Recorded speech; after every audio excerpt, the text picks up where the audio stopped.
Hello friend, नमस्कार। म आज हजुरहरूलाई बिग्रेको मेमोरी कार्ड कसरी बनाउन सकिन्छ भन्ने बारेमा जानकारी दिन गइरहेको छु। भिडियो मन परेमा लाइक, सेयर अनि कमेन्ट गरिदिनु होला। भिडियोलाई अन्तिमसम्म हेरेर साथ दिनुहुन्छ भन्ने आशा गरेको छु। यसको लागि सबैभन्दा पहिला तपाईँ सर्चमा जानुहोस्। सर्चमा गइसकेपछि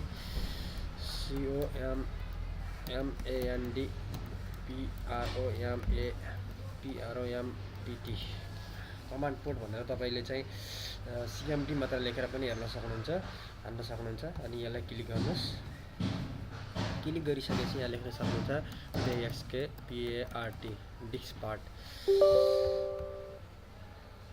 पार्ट लेखिसकेपछि तपाईँले मेमोरी बनाउनको लागि लिस्ट डिस्क भन्ने कमान्ड हान्न सक्नुहुन्छ। हानिसकेपछि तपाईँको यहाँ दुईवटा अप्सन आउँछ। माथिको यो हार्ड डिस्क हो, तलको तपाईँको डिस्क 1 भनेको पेनड्राइभ या मेमोरी जुन बिग्रेको छ त्यसलाई यसरी देखाएको हुन्छ। त्यसपछि हजुरले लेख्न सक्नुहुन्छ SELECT डिस्क 1।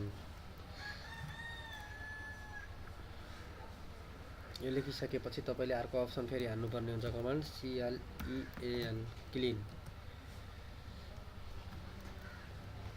यति भइसकेपछि तपाईँले लेख्नुहुन्छ CREATE PARTITION PRIMARY।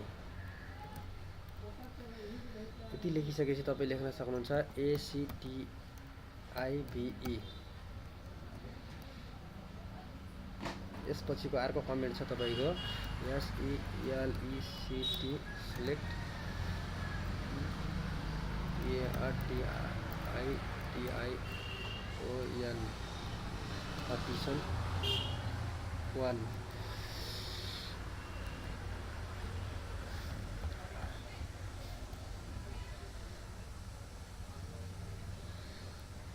अब यसपछि हान्न सक्नुहुन्छ FORMATFS